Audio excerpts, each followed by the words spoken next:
I'm going to call to order the regular board meeting of May 24th. Can I have a motion to approve the agenda? So moved. Second. All those in favor, student? Aye. Board? Aye. Aye. Motion passes. Can I have a motion to approve the minutes of May 24th? I move we approve the minutes of May 24th. Oh. Or no, not May It's 24th. wrong. That's wrong. May, what was it? May 3rd? May 3rd. 3rd. Second. All those in favor, student? Aye. Board. Board? Aye. Aye. Sorry to feel a little bit rushed, but we've got a huge amount of people to honor tonight, and some of those people have concerts to get to, so we're going to flip. Music to make. Oh, sorry. We have nothing to report out of closed session, and I would like Lauren Holly to come up to lead us in flag salute. Please stand. Take off your hats and hoods. Put your right hand over your heart. Ready, begin. I pledge allegiance to the flag of the United States of America and to the republic for which it stands, one nation, under God, indivisible, with liberty and justice for all. Thank you. Thank you very much. That sounds like a first-place winner in a statewide essay contest.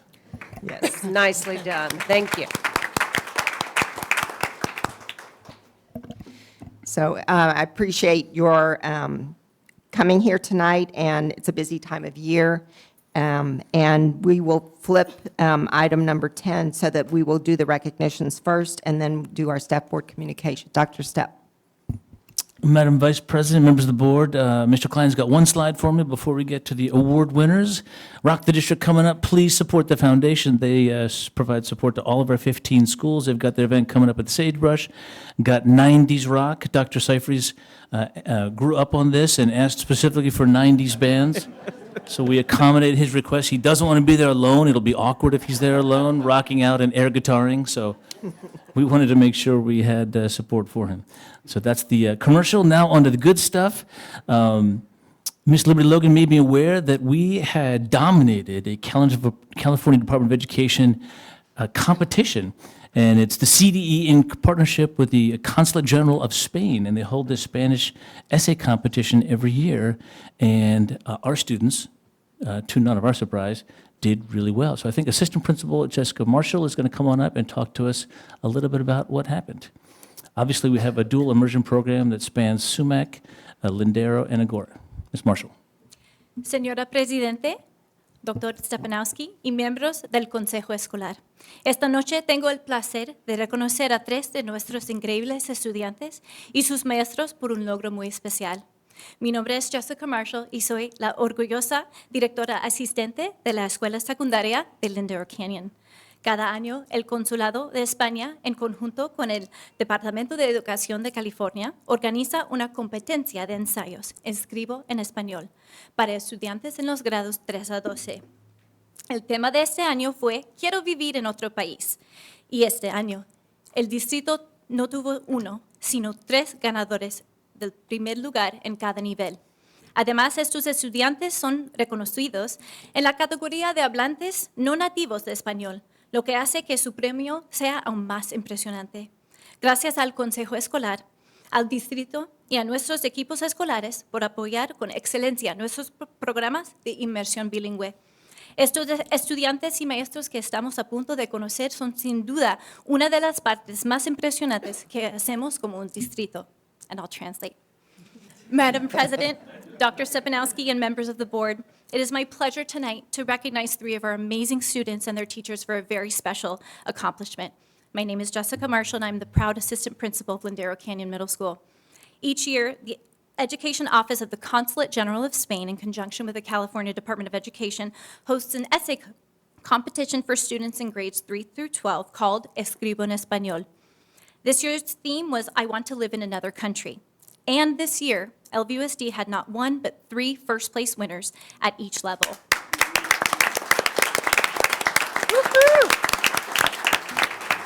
Moreover, these students are recognized in the non-native Spanish speaker category, making their award all the more impressive. Thank you to the board, cabinet, and our school teams for supporting our dual language immersion programs with excellence. These winning students and teachers we are about to meet are certainly one impressive part of what we do as a district. And I now invite the team from Sumac LSTEM.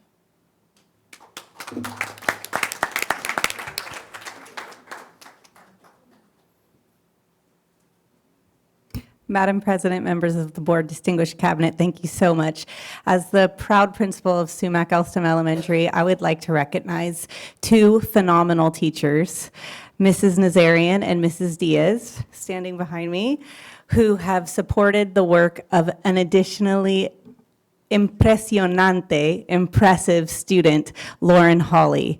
She chose to live, in her essay, she chose to live in actually Mrs. Diaz's namesake, Peru, and it was an essay that stole the hearts and minds of our staff at Sumac and went all the way to the state. So please join me in welcoming and giving a round of applause to these awesome educators and students.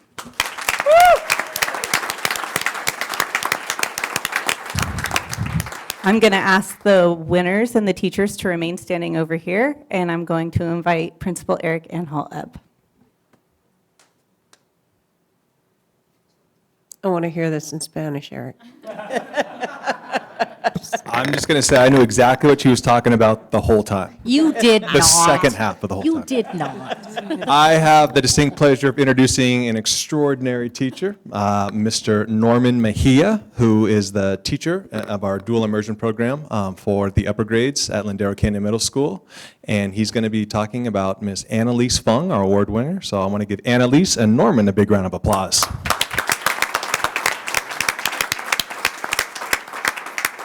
But first, we're going to have Dr. McClay come on up and introduce her team. We are. It is my pleasure to be here tonight. I want to introduce Jessica Mejia. You may notice a pattern. The two Mejias, a powerhouse in our world language program. So Jessica and her student, Addison Abrar, who also, Addie won first place. We're here to celebrate that accomplishment. We're also here, I think, to shine a light on our world language programs. We have outstanding world language programs, and I think that the three students that are standing behind me and the cohort of teachers that we have supporting these students is a testament to the quality of our world language programs. And we want to keep and maintain the momentum that these kids have created for us. This is great recognition for all of us. And thank you for all of your efforts. And I'm going to, who am I turning it back over to? All right. Good evening. First, I want to say thank you to the board for allowing a couple moments to recognize our wonderful students. When I first opened the email that said that Lauren was the winner, I thought, oh my goodness, I'm going to Spain. but I read the fine print, and it turns out that my wife is going to Spain. But no, in all seriousness, when I opened the email and I saw Annalise's name, it took me back to a moment maybe 2 months ago in class where we finished an assessment, the bell rang, and the class cleared out, but Annalise remained in her seat. And as I approached, I saw the tears. It was a tough assignment, and she struggled through it. But at that moment, I knew that she cares. She has a passion for learning the language, and we worked together to improve that score. So when I saw her name, it just felt right, and I think there was not a better time or person to receive this recognition and award. She wrote a beautiful essay. She kept it personal and decided that she'd like to live in Jamaica if possible. So just very proud of her, needless to say. And congratulations to our district, to the school, and to the family. So thank you very much, and congratulations.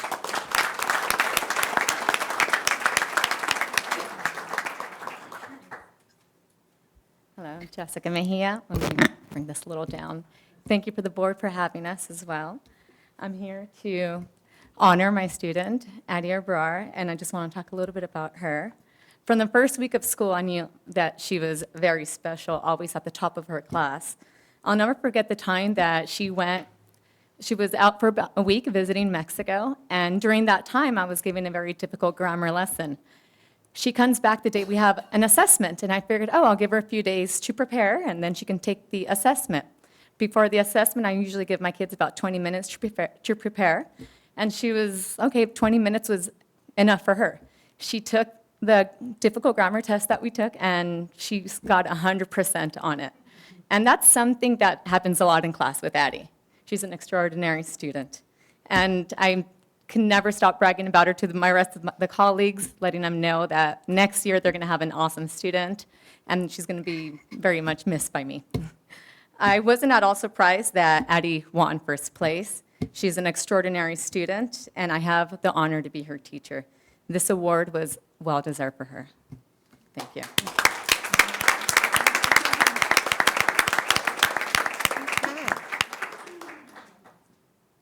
Okay. Picture done?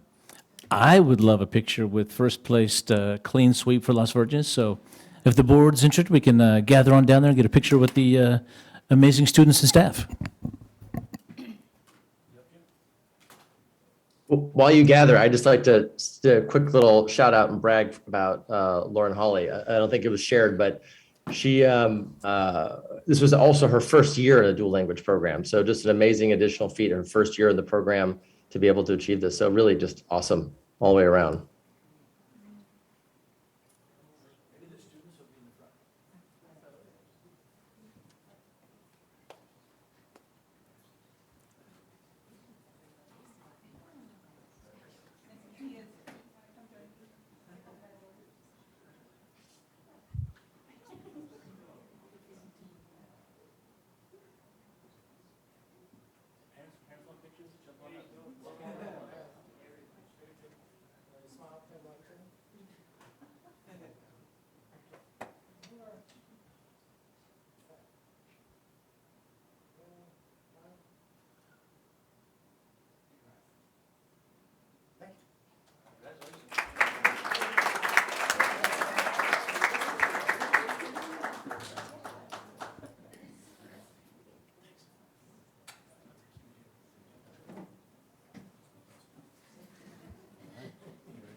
I would like to just add that I was on the board when SUMAC became a dual immersion program. Like any new program, it had its bumps in the road, but to see it come to fruition to where our students are winning prestigious awards and they're moving on to Lindero and Agora with their Spanish, abilities, I can't tell you how much pride. I feel like, helping to give birth to the program, it's like you are my child, right? Seeing my child grow up to be a successful adult is the program. So thank you to the teachers and thank you for the students and everything. It's just wonderful. It's a great program and just my heart is bursting right now. It was a lot of hard work really in this program. It was a lot. Yes. There was some blood, sweat, and some tears early on, and I remember, SUMAC took that first bold step, which was awesome. But the program really, I've found in my experience, programs take 10 years. You got, Mariposa School for Global Education, where my children went, really takes 10 years to get their feet under them. But I remember Principal Anhalt said, we got this. We want them, send them over here. We want to be part of this. And we want to be the middle school program that carries these students forward. And then Agora picked it up also. So for me also, the board members, we remember 10 years ago and there were struggles, and so exciting to see the accomplishments and the success now. This is a great day for all of us. But one of the students, our Lindero student, had a concert to go to, right? So you absolutely have the superintendent and your principal's permission to take off right now. So go, yeah, don't be shy. Students can go, yeah.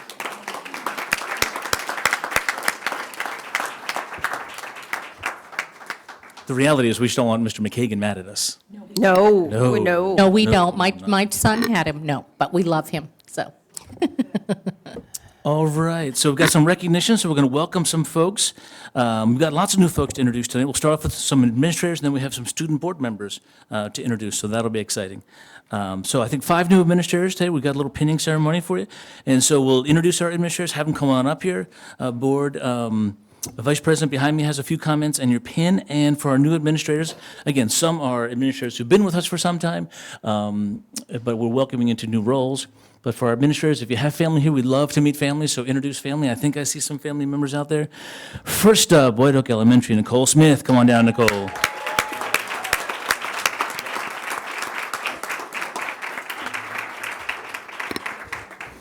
So Nicole has been with us for 4 years, and she has excelled as assistant principal at AC Stell Middle School. During her time there, she served as the district's Student Attendance Review Board, SARB, coordinator.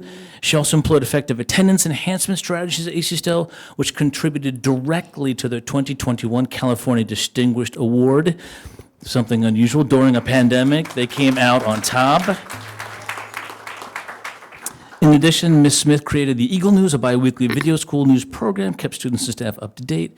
Prior to serving in administration, Nicole taught mathematics for 7 years at Alta Loma School District and San Jose Unified. Ms. Smith is currently completing her doctorate from Grand Canyon University and already has a master's in arts Master's in Arts Administration, Educational Administration from Fort Hays State University, which I believe in the state of Kansas. How did I not know that? We have to talk.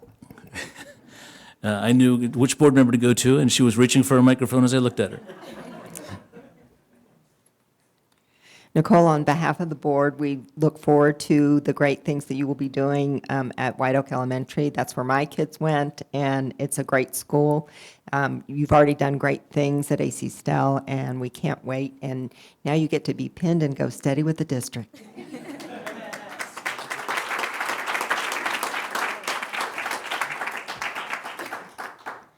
Hey, Madam President, Board of Education, and Cabinet, thank you so much for this opportunity.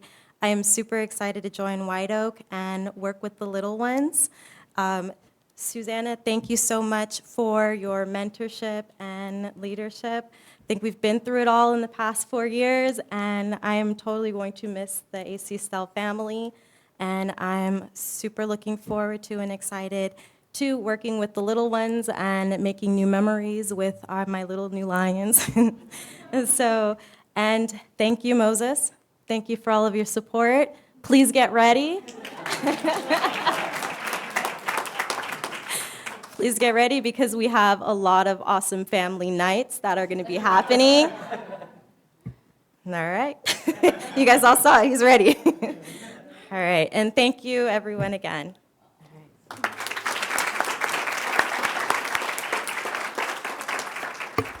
We'll have all the administrators up here at the end with a picture of the board. Dr. Seifries, you went to White Oak Elementary. True story, yeah. They have a mascot, correct? It's a lion. Do they have a mascot costume? No, but future Principal Smith does a phenomenal eagle. What is it? Stella the eagle, I believe. I've heard. But being principal, she can't be in the costume suit, so she'll need help. And I'm Moses in. looks like a shy and unassuming gentleman, right? Exactly. Yeah, Moses. So we need you in that new White Oak Lion mascot costume suit. I think he's in. It looks like he is. He seems like he's, yeah. His head's saying no, but yeah. Okay. It's hard saying yes. Dr. Yeah. Stepp, you're going to scare everybody else in the audience to think that they have to do this now at their schools with their significant other, That's it. so. The bolt is really cute. I've worn it. It's exciting. Also, Amy, we got the coyote potential with Amy. Yes. Yeah. Yeah, we need a new one there, though. Next up, Nikki Goldstein. You know her, you love her, going to Chaparral Elementary. Nikki has been a part of the team for quite some time. Also, for the past 3 years, Nikki served as assistant principal and dean at Calabasas High School, where she supervised curriculum instruction, a schedule master. Prior to serving as administrator for Calabasas, Nikki served 2 years as special education case manager for all 9 of our elementaries. Nikki also served as special education teacher at Bay Laurel for 7 years. In addition, Nikki is a part-time lecturer at Cal State Channel Islands and a fieldwork supervisor for our center at X.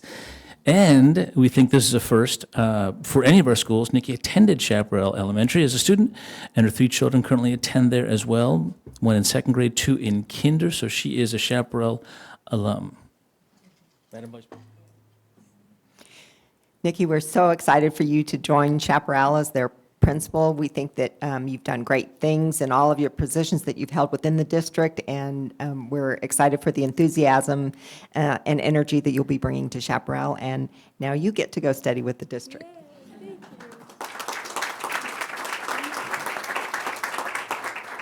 Madam President, members of the board and cabinet, thank you so much. I'm so honored.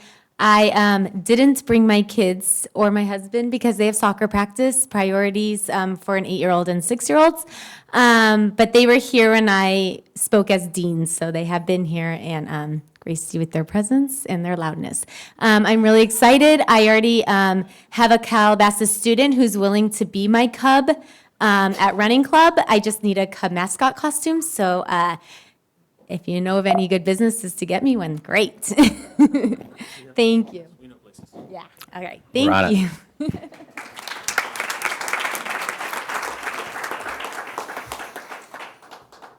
All right. Coming in new to the district, assistant principal for AC Stell Middle School, Stephanie Na. Stephanie, come on down.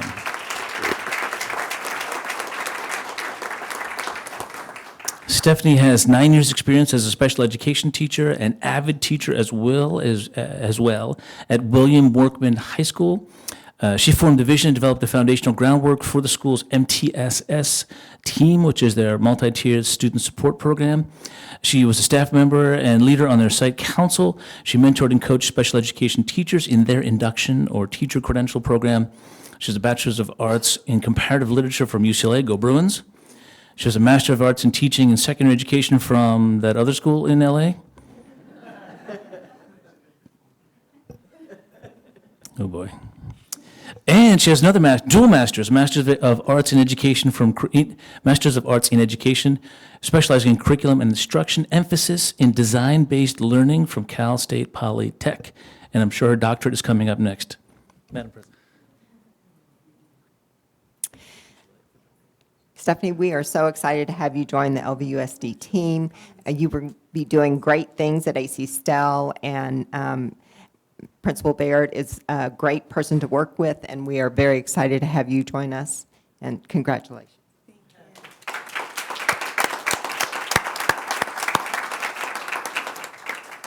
Madam President, members of the board, Dr. Stepanowski and cabinet, thank you so much for this opportunity. And I think I have to say, yes, UCLA for my doctorate, go Bruins. And, I really look forward to working with Principal Baird and taking our Eagles, soaring them to new heights. And I'm here with my husband, Andrew Moncada, over there. I think he'd be happy to wear an eagle costume, Oh, wow. Yeah. Flap some wings there. Yeah. Solid, he's ready. Thank you so much.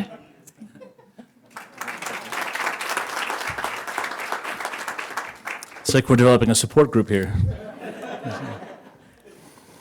All right, next up, and more costumes to discuss. Calabasas High School, brand new principal, Amy Aviv. Amy, come on down. As I mentioned to the board before, Amy has served as a high school assistant principal at Taft, which is Ms. Stein's alum. She was there for 3 years. She also served an additional 3 years as assistant principal at Portola Middle School, right down the street. Amy has vast instructional experience and knowledge in the areas of mathematics. Was a mathematics teacher and mathematics coach in LA Unified.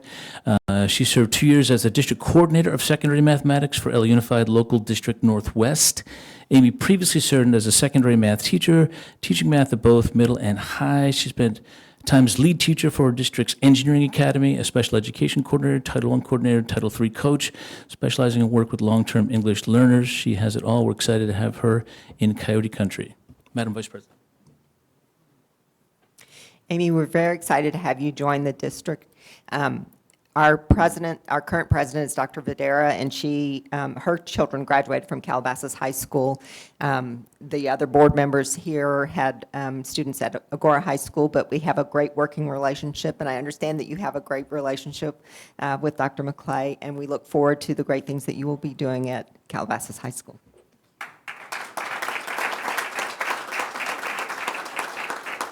Madam Vice President, members of the board, Dr. Stepanowski, of course, and members of the cabinet, thank you so much for this opportunity. I am super excited and humbled and grateful for this opportunity. The Calabasas community, I've been there, they are overwhelmingly welcoming and supportive, and that I get to be continued mentored and relationship and support from my neighboring assistant principal, who's probably the reason I'm here today. And I have to also thank my family for the amount of time that they're going to spend in Calabasas, supporting all the wonderful evening events. My husband is on board, and for my mom who showed up last minute, that was very sweet. So thank you, Mommy. Thank you all. I'm sorry, I should introduce them. They came. So obviously that's my mom, Paulette. That is my loving husband, Aaron, who will be around at Calabasas all the time. My daughter, Emma, we don't know, we'll see. She's a junior in high school. And then my newly just graduated from high school on Friday, Andrew, who will be attending Cal Lu, so playing football. Calabasas football really needs some linemen. Is there any way he wants to do one more year of high school? Okay. He's Good to done. know. Enjoy Cal Lu. We'll be rooting for you. And joining her will be Assistant Principal at Calabasas High School, Karina Diana. Karina, come on down. Over the past year, Karina's been with us for about 10 months. She has demonstrated tremendous instructional leadership, coaching, communication skills. Her background, as I mentioned, this past 10 months or so, she's been an instructional coach for our teachers in the induction program, which is our clearing teaching credential program center at X. From 2015 to 2020, she was a mathematics, science, robotics, English teacher at Portola and Patrick Henry Middle Schools, where she was a teacher at the time that Miss Aviv was assistant principal. While teaching at the middle school, she was WASC focus group leader, implementing closed CLOSE reading strategies and led professional learning communities. From 2010 to 2014, she was a bilingual aide and an avid tutor at Portola Middle School. Avid tutor was the same place I began my educational career. We're thrilled to have Karina joining Team Calabasas. Madam Vice President. Karina, as we said earlier this evening, it seems like you've been here longer than 10 months. You just seem such a natural fit to our district, and you've done great things for us so far, and we can't wait to see what you'll be doing at Calabasas High. Thank you so much. Sorry, I'm not wearing a lapel. Okay. Well, good evening, Madam President, members of the board, Dr. Stepanowski, and cabinet. I'm really honored for this opportunity to serve our staff in Coyote Country. And I'm really honored for all of the experiences that I've had to date.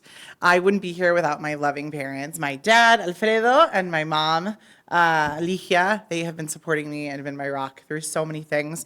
And so I'm so happy to be able to share this with them and with all of my former peeps. And so I'm just really excited for this opportunity. So thank you so much. All right, picture time. All right, let's have, if all new administrators can come on down for picture time.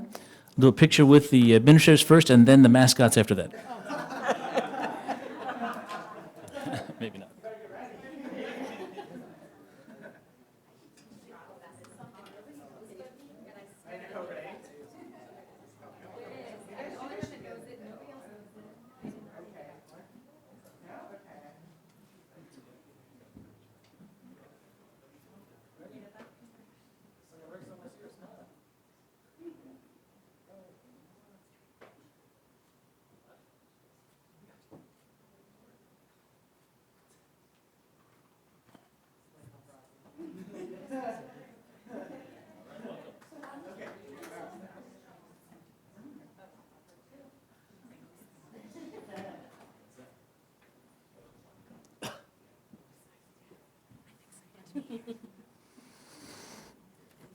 So this is a night of welcomes and some goodbyes, because we have some seniors that are already crying. So it's my joy to bring up Bella Burnt and Willow Gavin. Come on down, Bella and Willow.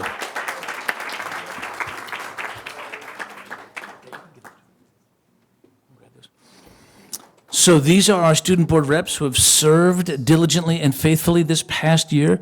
They were a tremendous resource to me, I know, and to the entire Board of Education. We always cherish the student perspective. They are here every board meeting sharing that student perspective. So we so appreciate them stepping up into these leadership roles. We made some changes this year.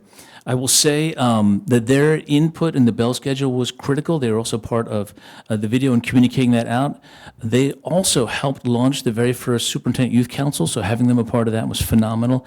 And one of the most impressive things I've seen, for the first time, a number of student board reps have talked about this. None have actually made it happen, but they actually pulled in student reps from the other schools, particularly the middle schools, and met with them to hear from them what their issues were. So that was very, very cool. We talked about it a lot and got it done, and I'm so proud of them for doing that. So I think Madam Vice President has a few words, and then Bella and Willow have words, and they're going to introduce our new student board reps. Bella and Willow, thank you so much for all of your service this past year. It's great to see such civic engagement at the high school level. Not many of you know, but my son was on the school board before I was. He was the student board rep from Agora High School his senior year, and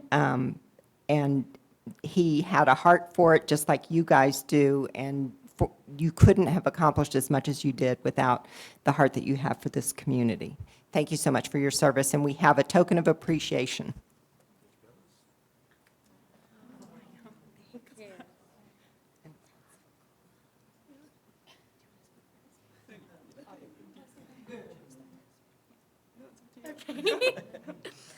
Okay. Madam President, members of the board, and distinguished cabinet, it has been an honor and so much fun working with you all year.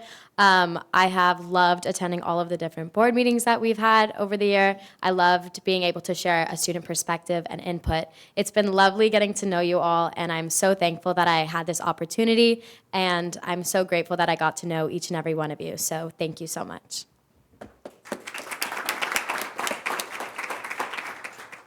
Madam President, members of the board, it has been a privilege to represent the students of Calabasas High School and uplift their voices. And I'd like to thank all of the board members for their commitment to education. Even when I was first put in this position and I didn't really know anything, you guys took the time to teach me and educate me. And then I see your commitment to our students, and I deeply appreciate that, and I know the next generation of students will as well, so thank you.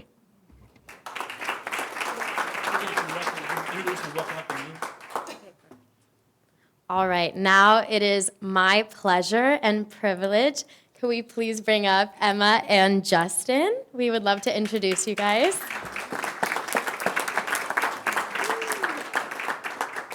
So these two lovely people are going to be the next ASB board representatives at Agora High School and Calabasas High School. And I first would like to introduce Emma Richardson. She is going to be the Agora High School ASB board representative for next year. I have a few words to say about her.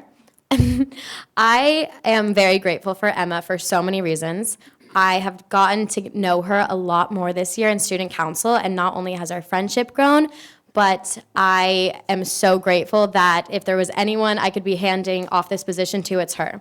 Emma is the hardest working person I know. She couldn't be more dedicated. The second she recognized that she was interested in being ASB board representative, she began attending all of the meetings and has sat back there countless times just watching, just because she's so curious and she has a passion for it. She puts her all in everything she does. She does sports med, she does mock trial, and she's such a hard worker and an incredible person. I know she's going to do absolutely amazing things with this position, and I cannot wait to see all that she accomplishes, and I can't wait to be there and watch her do it all. So, Emma, hey. I'm very grateful to hand this position off to you. I can't wait to see what you do, and I love you very much.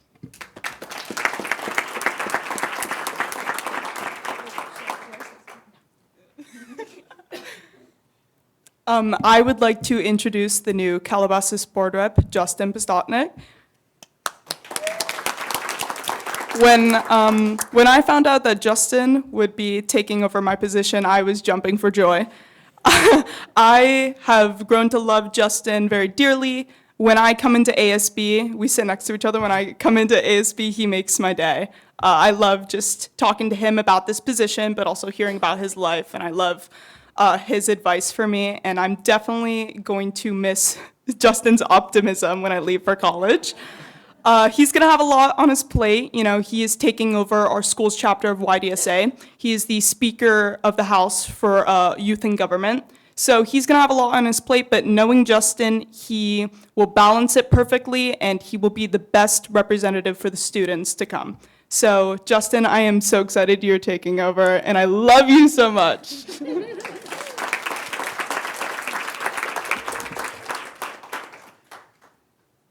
I think we want pictures with the board, so the board can head on down here, we'll get a picture, but I don't think we heard where you're going next year. I am going to American University in Washington, D.C. to study political science.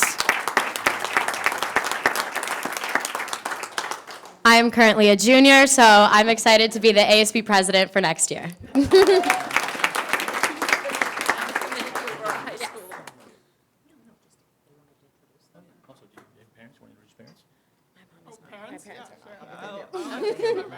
Are your parents here? I've never met your parents. My parents are over there. That is Matthew Gavin and Robin Gavin, who is also a district employee. Yes, so these are my parents, who I love very dearly. My parents could not be here, but Laurel and Eric Burnt, I love you both very much. Thank you. Picture time.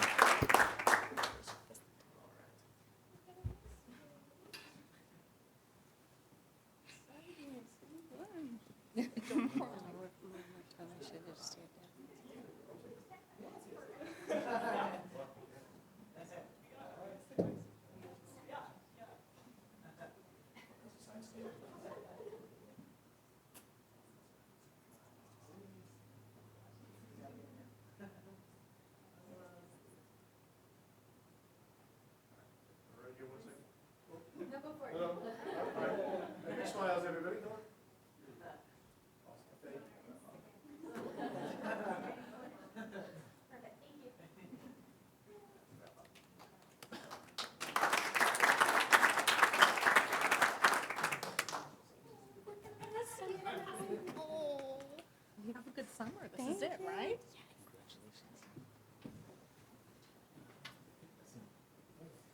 I think that's it. I think that's the end of our recognitions.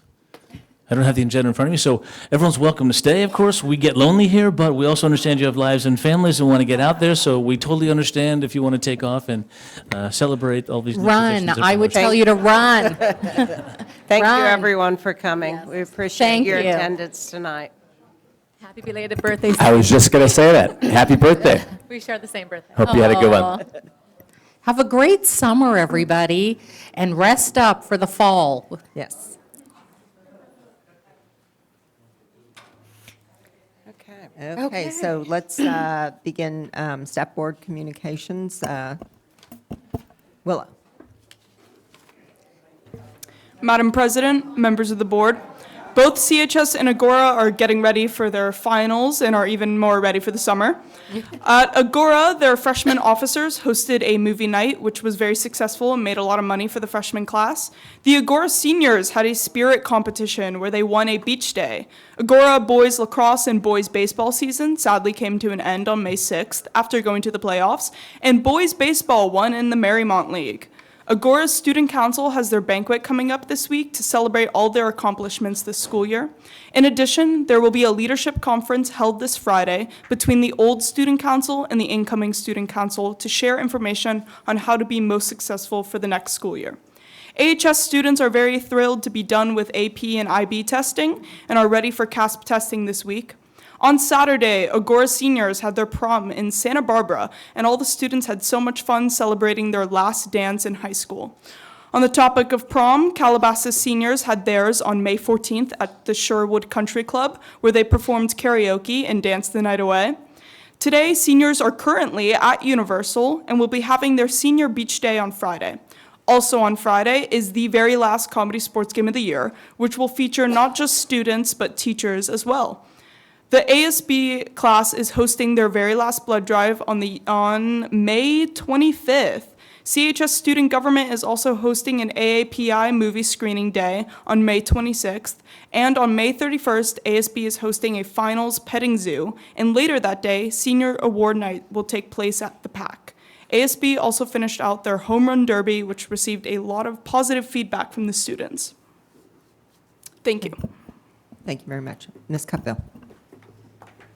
Thank you. I'll be quick. Just a busy time of year. Ms. Mingus and I have been out visiting schools. We've been to White Oak and Willow, and then White Oak again for when the Rams visited, and I'm sure Dr. Stepp will cover that. I spoke to the Sumac parents about potential bond measure and what that means and what the timeline of that is, and I appreciate the Sumac parents for having great questions and a lot of interest and a lot of support for a potential measure for our district. It's open house season, kind of coming to the end, but had a great night at Lupin Hill. The school just looked terrific, and it made me, with bond measures on the mind, made me think of it was the last big promise of the last bond measure to see how fantastic the entire campus looked. And so appreciated that. We had our end-of-year PFA President's Brunch. Our parent association leaders do such an amazing job in this district with their time and their energy, so it was nice to honor the outgoing and the incoming. And the teacher award event last night was just fantastic at the Calabasas PAC. A terrific end of year, and great to honor so many of our educators in person, and our retirees, and our teacher and our classified winners of the year. So that's it for me. Thank you very much. Ms. Stein. Thank you very much. I had the privilege of attending the A.E. Wright PFC meeting to discuss the bond. They were very receptive of the information, so that was wonderful. It was their actual first PFC meeting in person in 2.5 years, so it was nice to be back in person. I want to also thank Willow and Bella for their service this year. This is an extra, thing for them to do, and it's a big thing, and it's important. And thank you for your contributions and your questions and your insights and input. It's so valuable to us, and we're going to miss you. We get attached to our student board reps, and not being really in person or on and off in person for a couple of years, it was so nice to get to know you and to be here with you. So thank you both, and I want to welcome Emma and Justin. We will get attached to you as well. We have attachment issues apparently, but thank you for also stepping up to do this. And the district will be hosting a meet and greet for you, like a little orientation for you sometime in the summer. And let's see, the tribute to educators that Mrs. Cutbill talked about. It was, we do this once a year where we honor the amazing staff that we have, the teacher of the year, the classified of the year. And this year, each school site was able to honor an employee from their school site. And so it was an evening of love and family last night, and again in person after 2.5 years, and it was absolutely wonderful. And I want to thank everyone who worked on it, because the timing was great, the timing of the limit of speeches as far as the amount of time, the evening flowed so well. And so you could see the level of detail that went into making this really a perfect evening. And so kudos to everyone for the idea to do it, for all the back room labor that went into this. Really appreciate it. Thank you. Thank you very much. Mr. Lawrence. I'll be brief. I just want to also thank our student board members. I felt like this year was just one of the years where we really needed to have that student perspective on a number of issues, and you guys, neither one of you disappointed. It was great to hear. You weren't waiting to be called on, which was great. You came with a point of view for your students, and you represented them well. So congratulations on that. Look forward to seeing the great things you do next. Thank you very much. Mine is just kind of a reiteration of things that Ms. Cutbill and Ms. Stein mentioned as far as the visiting schools with Ms. Cutbill, and both of them mentioning the tribute to educators last night. It was a fantastic event. I was also able to go to a couple of open houses, one at A.E. Wright and one at Lindero. And I think the best, though, was going to Yerba Buena and Buttercup and seeing these preschoolers and elementary school kids and all of the fun that they were having, showing their parents all their classrooms. I also wanted to plug again the Foundation's event, which is coming up June 4th. They're really trying to make it a celebration this year, a community-wide celebration, and are encouraging people to go to it. It's going to be very fun, have farm-to-table food that's served there. They're going to have instrumental from from Calabasas High School and the jazz band from Agora High School performing there, plus this 90s Nation band. And they're even going to have lawn games and open bar and silent auction and just a lot of fun. And I encourage you to encourage your neighbors. It's been so long that everybody's been in isolation because of the pandemic, and it's nice to have things opening up again, and looking forward to a very fun event. Dr. Stepp. Madam President, Vice President, and members of the board, couple slides. This was from earlier this week. We've developed a very strong partnership with LA County Office of Education, especially Ms. Falk and her special ed team have really connected. They've done trainings for the county, and the county has come out and done trainings for us. It really is the strongest relationship we've had with LA County in my 16 years here. They came out this week, toured Buttercup, provided the staff with some instructions, and left off a lot of materials for the students, and did a mini training for all of us. We have two board members there, Ms. Cutbill and Ms. Mangus, and it really was heartwarming to see the thought that went into these devices that can assist our students to access the classroom and their own abilities and unlock them. So super exciting to have them on campus, and a very positive event. And these are, so the last picture was us holding some of the devices, and these are the pictures of the students using them. Dr. Seifried looked carefully at that cycle, I know, but we were able to wrest it from his hands, and the students are using it.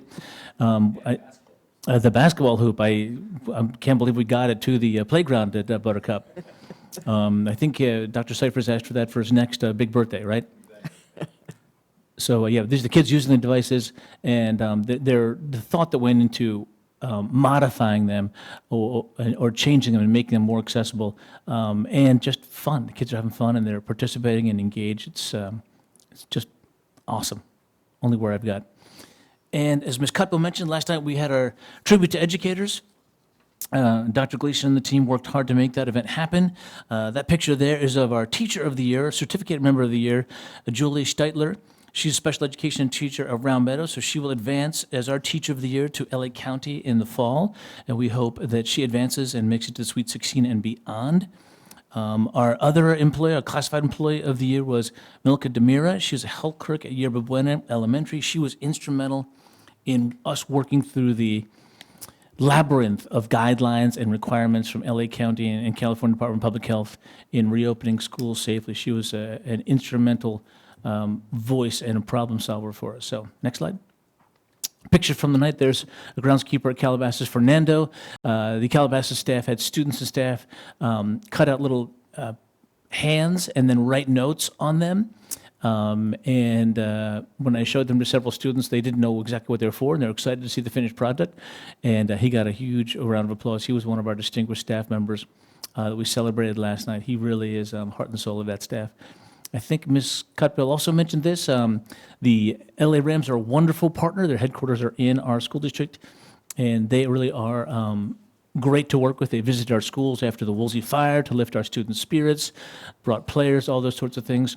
Maybe after we get out of this pandemic, they'll bring more players on campus, but they brought their entire staff, mascot, and had a field day at White Oak Elementary.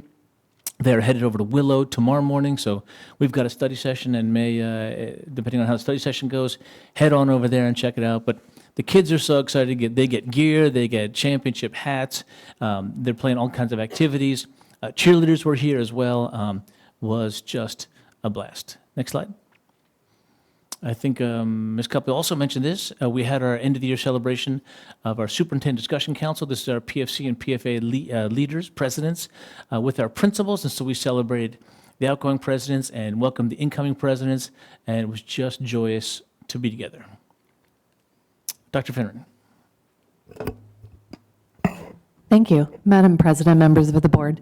As we reach the end of this challenging and wonderful all at the same time school year, just wanted to say thank you to our staff, our parents, and our students for all that they did to make our open houses so wonderful. I was able to attend many of them, as all of you all were as well. I think one of my favorites was White Oak, which was last Friday night. They had it in conjunction with the family movie night, which was delightful. So just wanted to say, just really echo our thanks to our staff for continuing to persist through what has been a challenging, like I said, but yet there have been moments of grace and beauty, so we're grateful for that. And just wanted to also share out, culmination and graduation season is right upon us. If there are any questions about graduation and culmination, we'd encourage you to reach out to your school site, to your office manager, to the assistant principals who are coordinating them. But all those details are falling into place, and we're excited to celebrate those events with our students. Thank you. Mr. Klein. Madam President, members of the board, as Ms. Gavin mentioned, we are in the heat of cast season. We're actually wrapping it up. This is our last really busy week, and this is the week when we're getting actually both high schools testing as well. I have numbers from yesterday which predate most of the high school testing. We had 5,166 students tested so far. They've completed 18,409 assessments. I would probably add about 1,000 students to that number after the last couple of days, especially since AHS started today. So we're very proud of our teachers for how well they've handled it. It has been 2 years since we had a full test, so it was a little bit rocky at the beginning, getting everything going, not to mention that the state was having lots of problems. Things seem to have ironed out in the last few weeks, and everything has settled in. Our teachers are doing an amazing job. Students are doing an amazing job. Testing is going very, very well. Another thing that you might have heard if you've been taking a look at your water bill or listening to the news lately, are in a little bit of a drought right now. So we took advantage of the opportunity, reached out to Las Virgenes Water District and asked them to assist us with some water conservation presentations for our elementary kids. So they are sponsoring a group, Shows That Teach, that is coming out in the closing weeks of the school year. Teachers really appreciate that this time of year especially, and doing big assemblies at all of the elementary schools. This is a shot of the assembly at Willow Elementary School. It's a lot of fun. The kids sing and dance, and we even get the teachers involved. I have a little video here. I'll show you how we got all of our teachers up in this event and got them going. It's a whole lot of fun. Over to the left. Turn a little more hip there. A little more hip on the end there. Colder and hotter, we make cycles of water up and down. Round and round, round and round. Sun is hot, ocean warm, water temperature. So lots of fun, obviously. Kids are having a great time. We embarrassed our teachers a lot, which was a lot of fun too. And everybody had big smiles on their faces, obviously, and got to talk about the water cycle and water conservation. So hopefully that'll have a positive impact in the future. We'll conserve some more water, and we'll be able to hopefully get this drought behind us.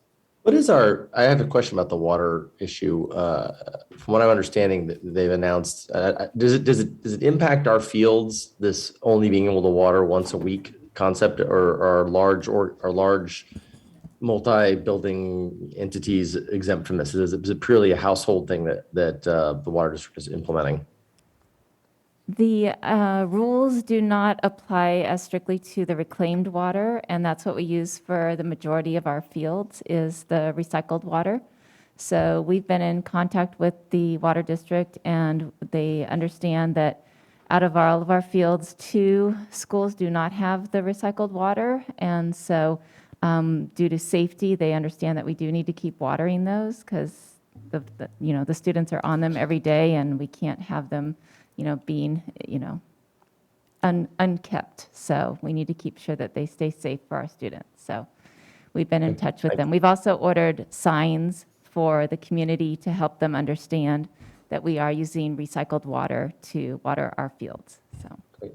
Thank you. Ms. Falk. Madam President, members of the board, I think one of the most important things we can do as special educators is to make all students feel welcome on campus, no matter what their disability, and I think we do a fantastic job here in Las Virgenes. And I'd like to share tonight some photos of the prom that some of our moderate to severe students at Calabasas High School participated, and by all accounts, they had a phenomenal time, and that's their teacher with them, Miss Van Ho, but they danced the night away. They all sent me videos, and they were simply thrilled. Wow.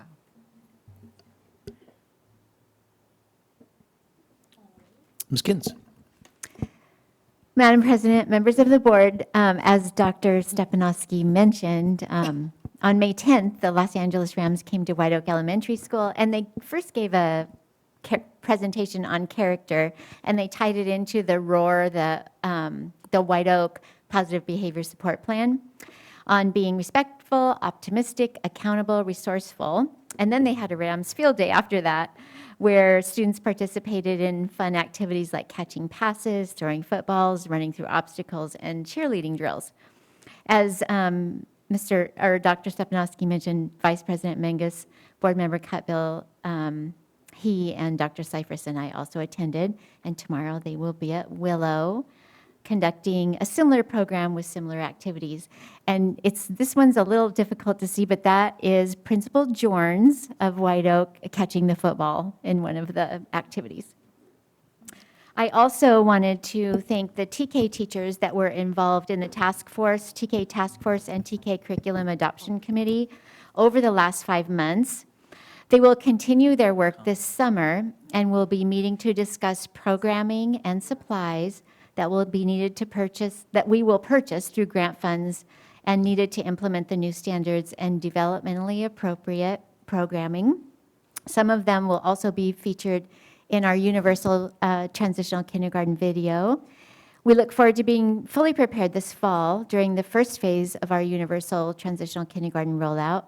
And we are also positioned well to then be able to bring all 4-year-olds to our Universal TK program the following year, which is 3 years ahead of the state rollout. Ms. Kimmel. Madam Vice President, members of the board, I am actually going to defer my comments to the May revise that I have an information item later this evening. Dr. Cyphers. Madam President, members of the board, we've had the Rams showcase mentioned twice. I'm disappointed we don't have the video of Rampage knocking over Dr. Stepanowski. Maybe Ms. Cutbill can produce that at future board meetings. I know you have that handy. Did that really happen? That did happen. That did happen. It's on Mr. tape. Klein, could you roll back a few pictures there from the Rams It for us? did happen, yeah. That is I on want to tape. fact check And- a few and things. this is And the- I have to tell you, Principal Jorns caught that football like a NFL wide receiver. She did.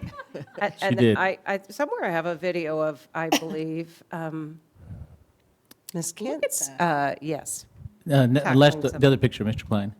Just fact checking since Dr. Cyphers brought it up. Ms. Kins, is that Dr. Cyphers in the middle there, in that white shirt, number 60? No, I mean, it's he was in the not. middle of most of the activities. He was Yeah. over there kicking, punting. They're doing the punting activities.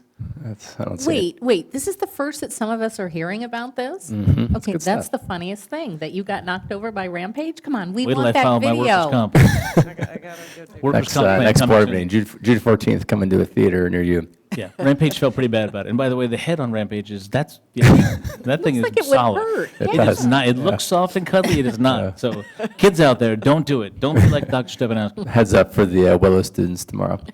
We wanted to, first of all, we had the joy of meeting 5 of our administrators moving into new positions.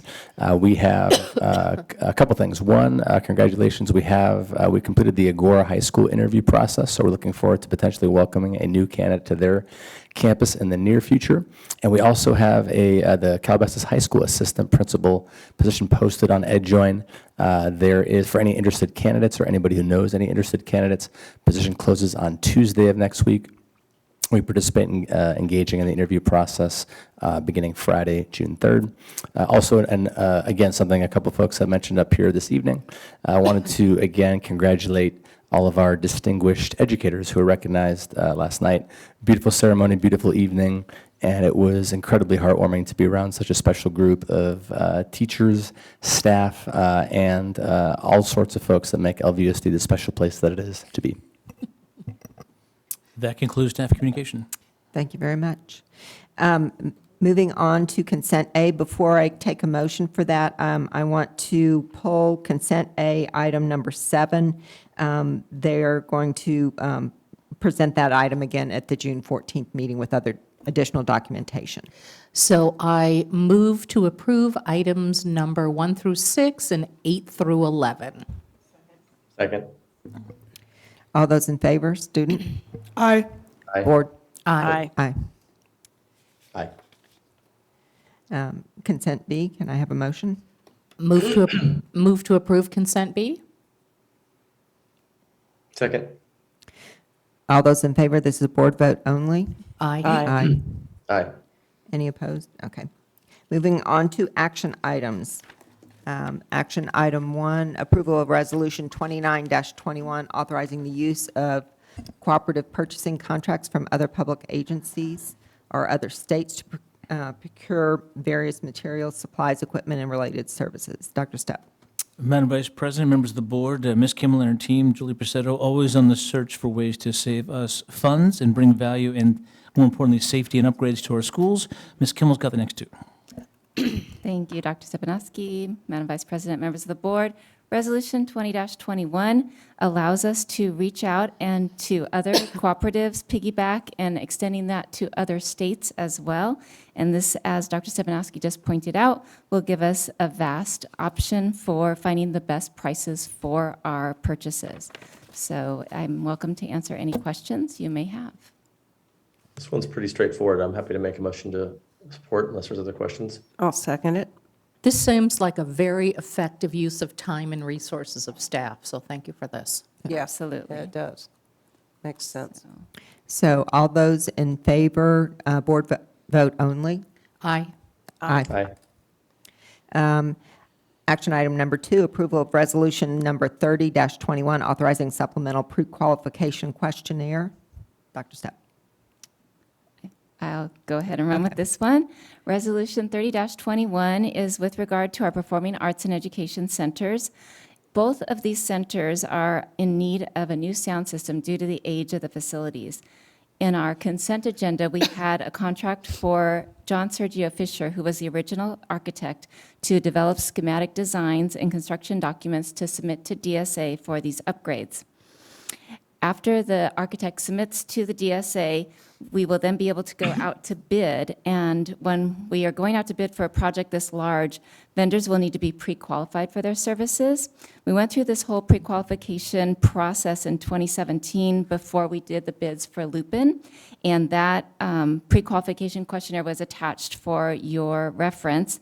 But due to the very specific technical nature of the theaters, we want to make sure that our vendors that are bidding have those proper qualifications. So we have requested the board to approve this supplemental questionnaire. So that's all attached. We had a lot of the technical folks at the theaters work on this proposed questionnaire so that we make sure we are getting the best vendors when we go out, and with low price being our point, we want to make sure that everybody that's bidding is thoroughly qualified.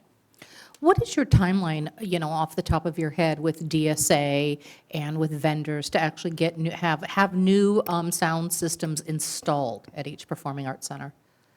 It's quite a process. Yeah, I mean, right. with projects this large, I mean, it could be 6 months in DSA. And yes, with DSA, how long is a piece Yeah. of string? I mean, it's a unique always a- project, so it's yeah. not like an over-the-counter shade structure or something that is standard and they can go in and just automatically approve it. Yeah. And our current sound systems will hold up until then, for a year or whenever? Okay, good. Okay. They're workable, they're just not the quality not that optimal, not what that we'd they're like, looking but- for.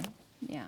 They've served us well through the life of the... Trying hard to get them upgraded, it's just, Yes. yeah. The- It's a the cumbersome only- process. It might dovetail with additional funding that might be available in the future. Yes. The Fingers only question I had about Exhibit A was, and this is like way above my pay grade to understand what just take number 1, the line array speaker system. Will a person who's bidding on it feel like they need to have a certification in number 1, 2, 3, 4, and 5, or will they have the explanation that comes at the end that says, oh, if you say 1, you get you know. My understanding is the vendors that are going to be bidding are filing these pre-qualifications will be very well versed in this type of terminology. So this is But very. will they feel obligated to try and have a certification in all 5 things? We could I mean, move because at the very end, it yeah, where does we say that they have to, we could move that language up above with that. I mean, as we long do as the that. language is there, then I Right. would think that they wouldn't feel obligated. I just wasn't sure that language would be If- there. If you'd like, we can make that change, and we could state it twice. We can just reiterate it up front, since there is a big gap between the beginning of the question and the end of the question. We can explain at the front end that they don't have to have all of them. Okay. Thanks. All right. Any other questions? No. I'll make a motion to approve. I'll second it. All those in favor, board vote only? Aye. Aye. Action item number 3, approval of memorandum of understanding elementary bell schedule changes. Madam Vice President, members of the board, this is an exciting one and a big one. And Ms. Kintz, hats off for Ms. Kintz. All of our elementary teachers, our kinder teachers particularly, worked hard, collaborated hard on this, all our elementary principals as well. The purpose for this MOU was increase instructional minutes for our kinder and TK, UTK students coming up, also to bring our grades and our schools into better alignment. There was some great variety among the instructional minutes at our different elementary schools, so a lot of great work here and great collaboration, communication. Again, hats off and thanks to the kinder teachers, principals, and Ms. Kintz. Ms. Kintz, take it away. I think she's going to glow throughout this entire presentation. And Dr. Gleason's going to cry. Okay. There's a few slides to include also. He smiled. I'll send it to you right now. I was kind of noticing during staff comm that the tech never goes bad when Jim's presenting for himself. Videos always seem to work really well. Yes, just did. Thanks.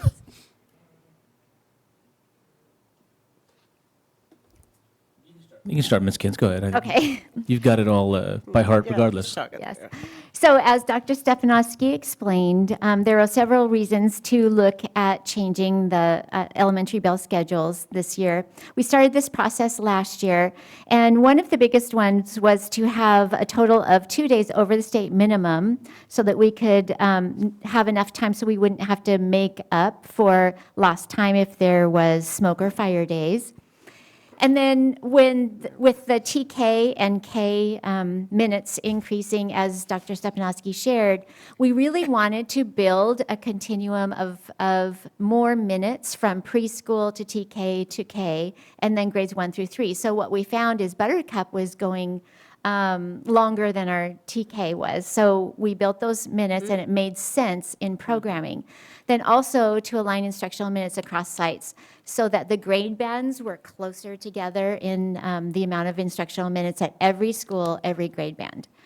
So the goal was to have them be within 400 minutes, and we actually achieved that, a closer, within 200 minutes, actually within like 170 minutes in 4-5. So we really brought a lot of equity with these new bell schedules. So then we went, each school, so each principal shared these goals with their staff at a staff meeting. And then there was months that each staff, every school staff had time to determine a bell schedule that would meet our requirements, our LVUSD expectations. And then also be flexible enough that they could create a bell schedule that worked for them as far as drop-off and pickup. And like their drop-off and pickup procedures are different because their campuses are designed differently. So then the schedules were approved by the LVEA Executive Board and Cabinet. And then the certificated staff at each site voted on these proposed schedules. And for a bell schedule change to pass, it must be passed with 75% approval. And the voting must not exceed 5 working days, so it's a fairly short voting time. So we went through that process. And I did want to share that These were our goals. So TK meets or exceeds 41,475 total minutes a year. And this is actually an average of 15 minutes added per regular school day. So a regular school day is Monday, Tuesday, Thursday, Friday, and we have an early release for teacher collaboration on Wednesdays. So those 15 minutes were typically added on the 4 regular days. Then kindergarten, this one was the biggest jump, meets or exceeds 46,130 total minutes per year.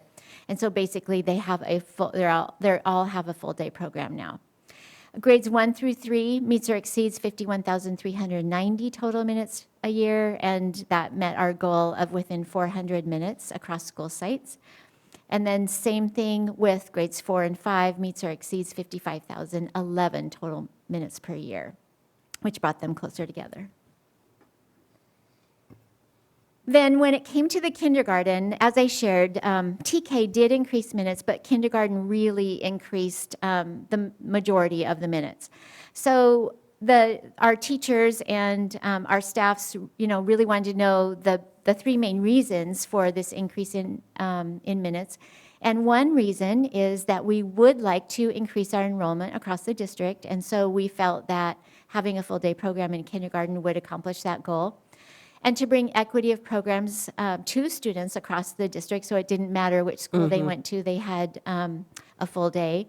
And then to create a progression of that instructional school day from Buttercup, Universal, TK, K, and grades 1 through 3 in a competitive regional program. And I shared that when we really looked at the Buttercup minutes, TK minutes, and kindergarten minutes. One of the it first made questions I sense. get from kindergarten parents, potential kindergarten parents, is how long is the day? Yeah. And one thing that we wanted to make clear too was how the additional minutes in kindergarten, in kindergarten and transitional kindergarten will be used. And we do have, a really high quality academic program in our transitional kindergarten and kindergarten programs.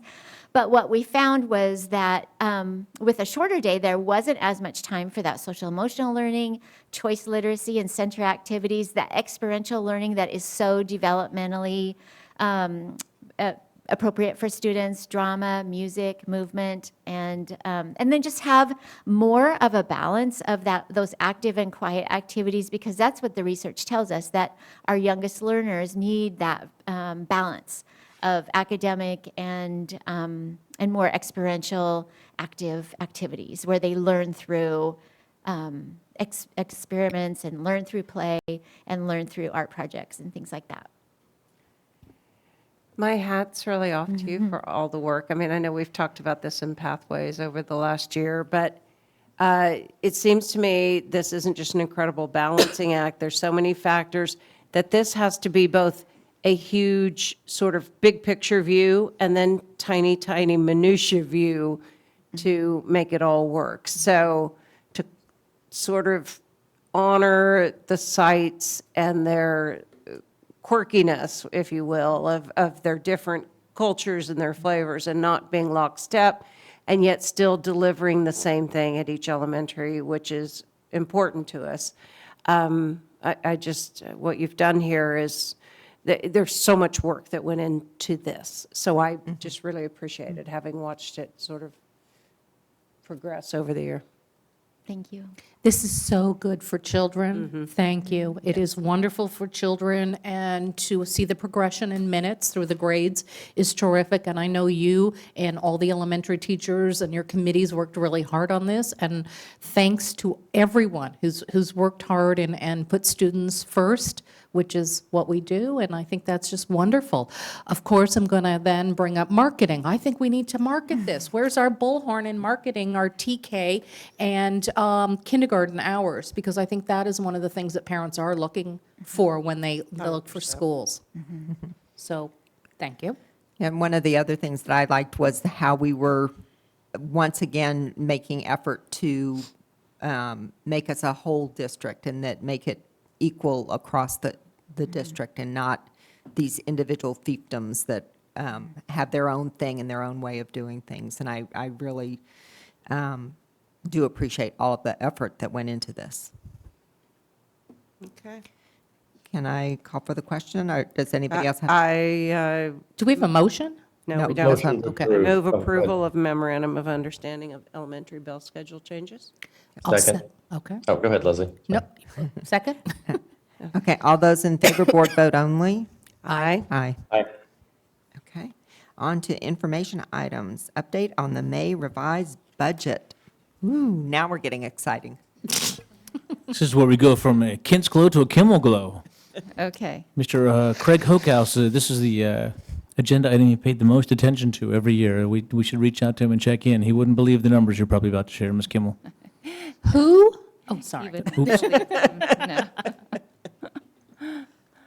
Okay, yes, we did receive some great news when the governor shared his vision for the budget, for the 22-23 budget. So, good or bad, we do have some skyrocketing inflation, and that is a large part of why the numbers that they're looking to give to schools is such a large number.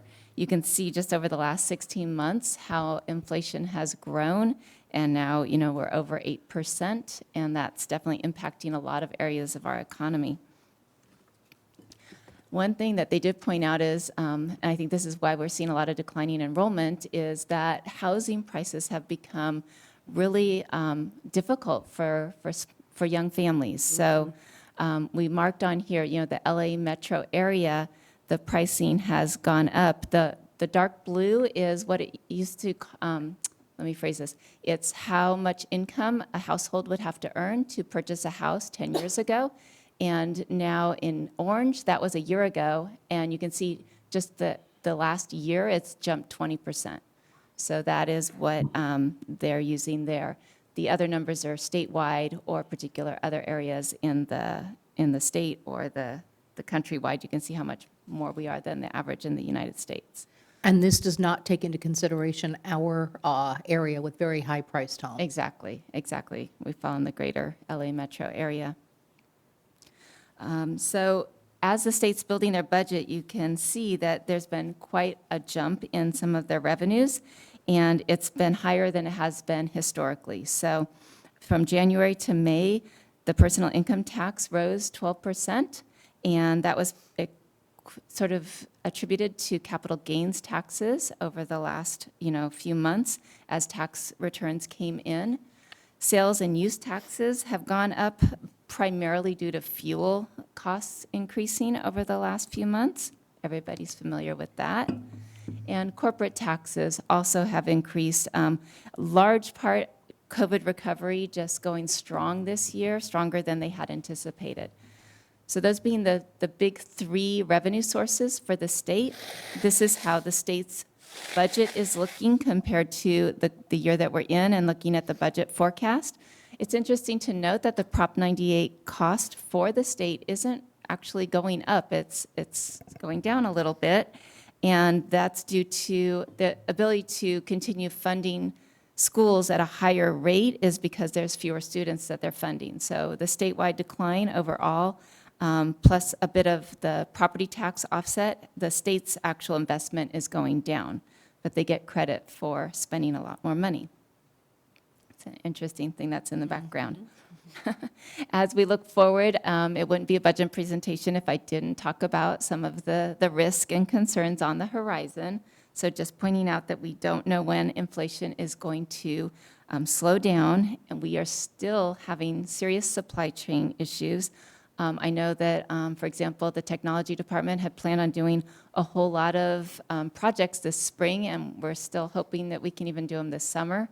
That White Oak playground that just got installed about a month ago, we ordered, I think, 15 months ago. So it's still impacting our projects quite a bit. And then we've got the crazy stock market and, sadly, the war that is going on overseas. And all of that plays into our financial picture. As we look at the governor's budget in January compared to May, you can see how they are investing more based on those additional tax receipts. The numbers here are a little different in terms of the Prop 98 guarantee than we saw on the previous slide, because this number here includes the full formula and how much is offset by property taxes. So that is the difference between the two. now that the governor has given his May revise, that's his final run at it before it goes to the other two houses in Sacramento. The good news is that all three are looking to boost our LCFF funding, albeit in different ways. So the governor's was actually very positive in that it was unrestricted going onto the base. Some of the others are a little bit more restricted, more towards the low-income students. So this is going to all be hashed out over the next few weeks. But between additional money on the base and also discretionary block grant, they all three have talked about this. For example, the governor's budget proposal is approximately $1,500. I've also seen $1,300 as the number, but additional unrestricted money that we would have, 5 years to spend down, that this could be quite a substantial investment. It could be up like $13 million if it was to the letter of the governor's. So that's a huge one to wash. And then we'll see as it gets, fine-tuned. The Assembly and the state had very different ideas. Theirs were much more restricted. So in terms of more grants that have more rules and more plans and things of that nature. So we're rooting for the governor on this one. As we move forward, the governor had two proposals that might help us as we're all fighting with declining enrollment and struggling with our attendance this year.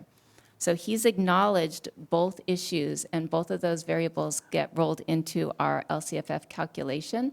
So his solutions are, first, to give us the 3-year average instead of a 1-year look back. So that will definitely soften the blow of the declining enrollment and help out our school district as we have continued declining enrollment year after year. His second proposal would be an improvement on our attendance, and this was a new one. Right now, we're struggling with attendance with all of our COVID absences, and what he's proposed is that we would be able to take our attendance rate from our last normal year, which was a little higher than 96%, and apply that to our current year enrollment. So we would pick up about a percentage or a percentage and a half of attendance, which could be about $400,000 for us. So being that year is going to lock in with that 3-year averaging, that will help us for quite a few years to come. So that was a welcome relief to see that he's acknowledged how hard it's been for us to have students be in school, and also the independent study difficulties. The audit for independent study has been really hard on our team this year, so that was really promising. The governor is focused on 2 programs, which is good because in the past years we've had like 20 new programs. So he's really, really focused on 2 programs. The first one that is the Expanded Learning Opportunities Program. This was rolled out or funded beginning this year, hoping that schools would start running the program next year. They've given us additional funds in his budget proposal where every unduplicated student would be funded the same. It used to be where in his first proposal, if you had a small unduplicated percentage, you'd get a fractional dollar value. Now they're saying every student deserves the same amount of money. So that would almost triple our funding for this program. But as Dr. Gleason has brought forward to the board, that program has a lot of requirements, and we're still trying to fine-tune how to put that all together. Now that we'll have additional funding, we'll be back at the drawing board trying to build that. And luckily, they're giving another year before the full audit goes into effect, because they have said that this will definitely be a highly audited program. So just a refresher, we're going to have to offer this a 9-hour school day, or not school day, a 9-hour day to students that fit that unduplicated count for TK through 6. So that means all of our elementary and middle schools will have to have the ability to offer that extended day program, and also the additional intersession programs. The second program that he's highly focused on is Universal TK, which I know you've heard a lot about from Ms. Kintz. And there's some interesting clarifications that were brought out in the May revise, some that we liked and some that we didn't like. But clarification is helpful one way or the other. One thing that we learned was that if a student has a birthday after June 30th, law prohibits us from enrolling them in TK. So we do not have the latitude to do full court press all the way through the September. So we cannot take a student that is younger than a June 30 birthday. So that was our first aha moment. The other one, they explained that if you want to go beyond their February 2nd requirement, you can go ahead and take students that have, a February or March birthday, but you're only going to get partially funded. Your funding's going to stop when you have your P2 cutoff, which is usually, it's our attendance period that ends right before April 15th. So middle of April, you will not get any funding for a student who turns 5 after that date. So that was another aha moment. So that student with a February birthday, you might get a couple $1,000s for them as compared to a student with a little bit older, you'll get a full year's worth of funding for them. The next piece of information was my biggest disappointment, and that is that it's a hard stop. TK class sizes are 24 students, no more. No wiggle room. Can you add an aide in? Nope. That class cannot have more than 24 students in that room.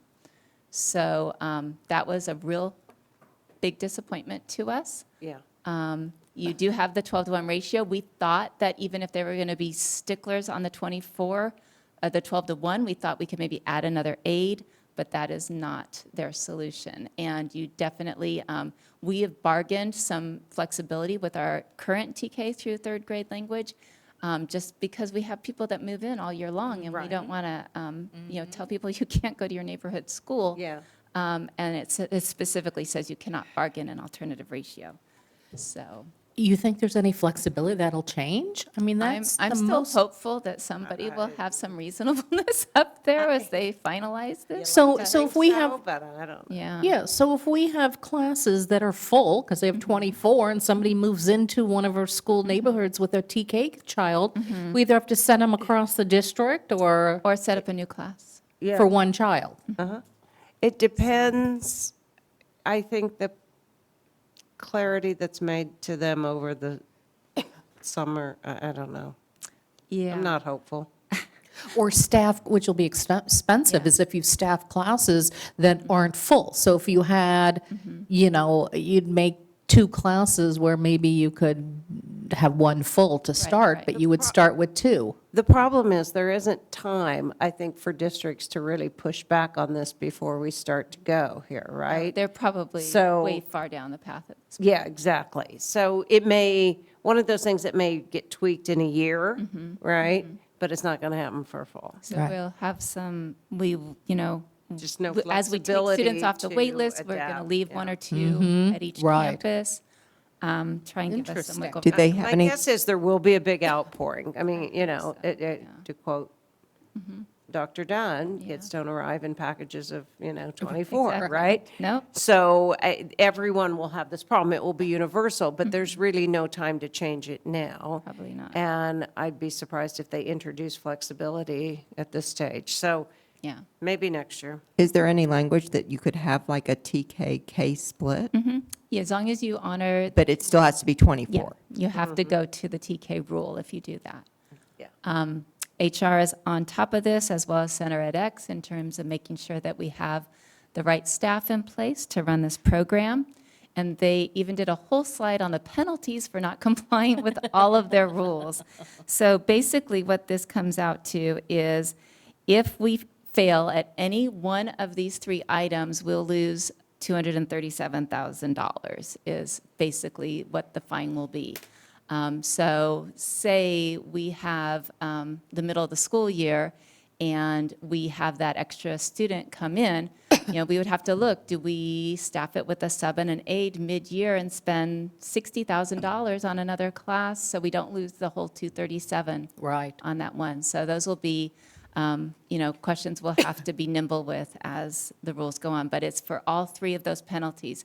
If you go over 24 in the class, if you don't have the 12-to-1 ratio, or if you have adults without the proper qualifications.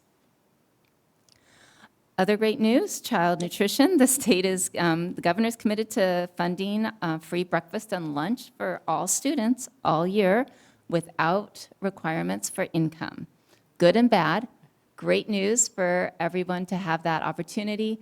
Bad news for us in terms of collecting income information. Right. Because both the federal government and the state government still base our funding on it. So we're hopeful that they're going to be able to go to the alternative income forms. It's not 100% clear right now that both the state and the federal government will approve those. So right now, for example, our summer school programs, we're asking families to fill out the regular federal meal program application. And just reminders that mandates, we talked about a lot of these, the universal meals. You guys know well, the late start time goes into effect officially next year. We will be required to offer menstrual products for free in our restrooms at all of the high schools next year. And there is also a requirement that our 12th graders fill out the FAFSA, I'm trying to say the acronym correctly, every year. So that's something that we need to have on our radar as well. Just a couple things not to be remiss, things that are not in the May revision. Disappointing that the pension increase is passed through to districts and is not taken care of before money comes to us. That's always a difficult one, especially at the bargaining table for our stakeholders to understand that right off the top, we have to pay 2% more of everybody's salaries into the pensions because the rates are going up next year. But there's no, change in that right now. Transportation funding, there was a lot of talk that this might come through. We're still getting the same money we got for transportation 10 years ago, which is a little bit disappointing because especially with the cost escalators on the fuel, that's going up. And just that confusion over the universal meals and how we're not getting that income data reported to us. There's no motivation on the part of the student or the families to give us that report. So that's what's going on there. Lots of money on the table. The three groups up in Sacramento are working through it. Word out this weekend is that the Assembly and the Senate are moving fast. So they've got the June 15th deadline. Oh, that sort of scrolled off the page, but June 15th deadline. Perhaps we're going to see the earliest budget in a long time, though. Right. If the messaging is true, maybe we'll see that early June and have a governor's budget mid-June, which would be great for us as we're planning the school year. So that is the May revise. Words Thank you never very much. mentioned in the same sentence as Assembly and Senate moving fast. I know, right? I mean, I remember in the old days when they'd fight to pass a budget in November. Oh, yeah, that was Yeah. awful. Yes, that was, school districts, our funding changes every year, and it's based on income from the state. And so how do you plan your staffing and know what you can afford when school starts late August and they're still messing around with the budget in November? So good that they have to Yeah. approve that was it a by great June law. 15th That's now. one of Yeah. my favorite laws. I know, and they don't get paid, right, if they don't, so that yeah. It's a miracle what happens when that happens. Yeah, they're motivated then, right, to pass a budget. Well, thank you, Ms. Kimmel. This was interesting news. Again, I'm a little, it's wonderful news, but, the pension and, at some point in the budget, when we adopt it, I'd like you to go into more detail about reminding us and everyone about the pension shift, because that is a significant cost to the district, and that was, if I may be so bold, a shell game on behalf of the state. It was a time a few years ago where they gave the districts more money, but also moved the pension, shifted their burden, the state's burden, onto districts. So the net was, when they said, oh, we're giving more money to schools, it was actually a negative. Yeah. So, at some point, we'll love for you to go into more detail about that, because it's very important. Stay tuned for June 14th. Thank you very much. Don't wait. Thank you very much. If no more questions, then meeting adjourned.